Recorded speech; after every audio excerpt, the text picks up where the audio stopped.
Everyone, welcome back to my channel. I hope you're all doing well out there, and today we're going to make the case for physical media once again.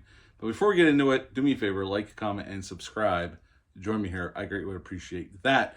Now, usually I only do one movie per video for this, but we're going to do a twofer here because there's two releases I want to talk about. I just reviewed both of these releases, the movies themselves, recently, but let's give a little spotlight to the physical media release itself. We're going to start off first with Arrow Video, released back in December, A Simple Plan. I love this cover art, this slipcover. I already reviewed the movie. If you want to see my review, just scroll on down. We're just going to talk about the physical media itself. Nice artwork that Arrow commissioned on the back. It just has a write-up about the movie and then lists all the special features and what they did to the movie. They did go back to 35mm negative and did a remaster, 4K, true 4K remaster. It's a 5.1 DTS audio mix. On my TV, I have a Samsung 4K TV with a JBL soundbar. It looked really nice to picture. They did a really nice job cleaning this film up. It's a movie that nobody really talks about. It's a Sam Raimi movie. I know a few people online. My good buddy Brandon loves this film and a few other people, but this one doesn't really get talked about a whole lot. But Arrow did show it the love it truly deserved. The movie looks great. This is a great thriller. If you get a chance, check it out. Now, on this disc, there's a bunch of interviews with the cinematographer, set design. There's some actor interviews on this disc. So it is truly, Arrow did give this one the love it deserves, for sure. And there's a lot of information on this disc. There's a booklet inside. Inside we got the poster art from way back when, if you remember it. And then you get your 4K disc right here and a booklet with a write-up on the film over here. It's actually a pretty thick booklet. I have not read it yet, but I did watch the special features and they're really well done. Arrow always does a really nice job on their collections like this. And yeah, so A Simple Plan, I would give this release a 9.5 out of 10. The picture looks nice, it sounds good, and they gave it a lot of love on the special features. So yeah, Simple Plan, if you've never seen this film, it's a great cast. Billy Bob Thornton, the great late Bill Paxton, and Bridget Fonda are the three main leads. And there's a bunch of character actors you'll definitely recognize in this film. And yeah, if you've never seen it, definitely check it out. If you're a physical media nut and you like this film, this disc is definitely worth the purchase on the upgrade. So yep, Simple Plan, thumbs up from me on their physical media release.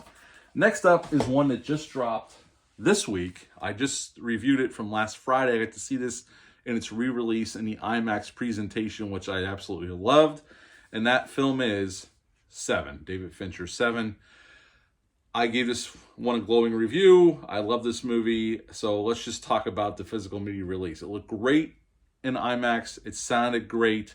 David Fincher was heavily involved in the remaster. They did a really nice job.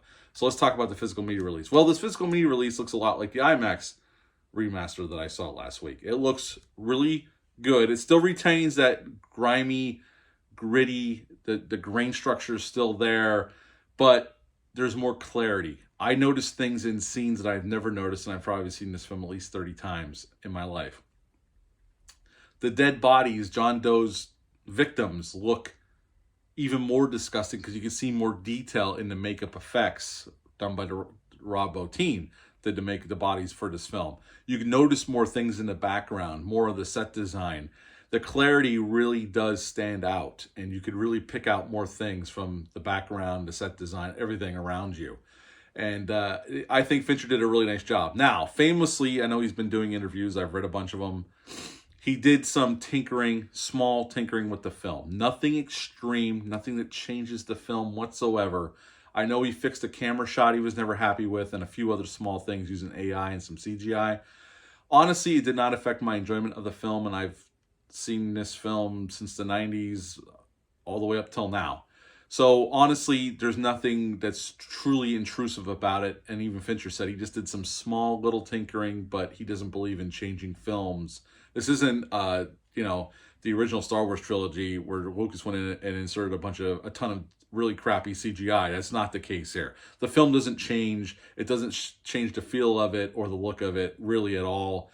He just fixed like one shot and a few other small things, and that's it. It's really, you wouldn't even really notice it, depending, unless you're really a stickler. So, I mean, I noticed it, but it really didn't take me away from the film or make me mad at Fincher for doing what he did. So, in my opinion, they're very minor, and they don't take away from this awesome film. Now, They also give you a 5.1. Supposedly they remastered it. I thought that the especially when people are talking, the vocals, when people are having conversations, I thought that came through a lot better on this mix. The old Blu-ray, while the audio mix was really well done, I always had a hard time. I was always playing with the volume button when I wanted to hear when people were talking. I had a hard time, and there's a lot of talking in this movie, obviously. So on this one, on this 4K, I didn't have that same problem. So I feel like Fincher did a good job with the audio mix. Now, on the Blu-ray disc, it was a 7.1. They went back to a 5.1. I don't know why that is, but that's what you get. And all the special features from the old Blu-ray are ported over here, so there's nothing new here special features-wise. It truly is the transfer that is the star of this release. Now, Warner Brothers, because this is from Warner Brothers Entertainment, I didn't get the Steelbook, which I am regretting. I'm going to tell you in a second why that is. It's a pull-out, this really cool, slick pull-out, has some photos. There's when John Doe took the photo of David Mills on the stairs, pretending to be a journalist. Then you got some more on the inside. You just keep pulling it open. There's more photos from the movie. Now, this is where Warner Brothers dropped the ball. And this isn't big. This really, not to steal a Peter Griffith line from Family Guy, but this really grinds my gears. The disc is in this right here. And you got to pull it out, and it's not easy to get out. Look at that. It's really tightly in there. I don't know why media companies are still doing this, but this is terrible packaging. I don't know who approved this, but please stop making these where the disc goes in between two cardboard sleeves.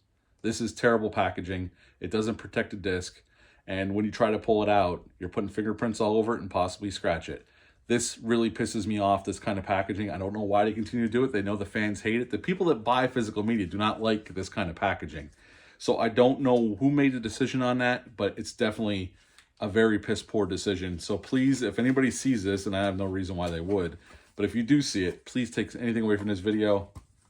Don't package your discs like this, because all it does for physical media collectors, it frustrates us, because the disc is in a spot where you got to put two fingers on it to pull it out, and you're touching the underside of the disc that you want your player to read,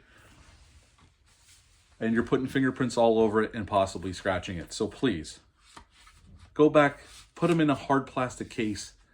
It's much better. It's much better for the disc. It's much better for a collector. Please stop doing that. It's bullshit. It's just, I don't know. I know it's probably definitely cheaper to do it this way, but for a collector who's paying the money for this thing, it pisses us off. So please stop putting the discs in two cardboard sleeves. That's end of rant there. But other than that, the transfer is worth the upgrade if you're a fan of this film. Again, there's no new special features. It's all the old stuff ported over from the old Blu-ray that was released that I own. So there's nothing new here in that respect. It truly is the transfer that you're buying this for. I think it's worth it because I'm a big fan of this film, and they did a really nice job in the transfer. But the packaging, I mean, this looks all good until you get to see where the disc is, and then there's a lot left to be desired. So, yeah. The film itself, the transfer itself, I'd give a 9.5 out of 10. The packaging itself, unfortunately, because of the way they put the disc, I'm going to have to give this like a 4 out of 10. The packaging is dog shit. Please, please, studios, stop doing that. Take some knowledge from Arrow Video and Scream Factory. Please stop doing this. It pisses us off, and we're the ones that are buying this stuff, so please don't do it. But overall, really, the two transfers are fantastic.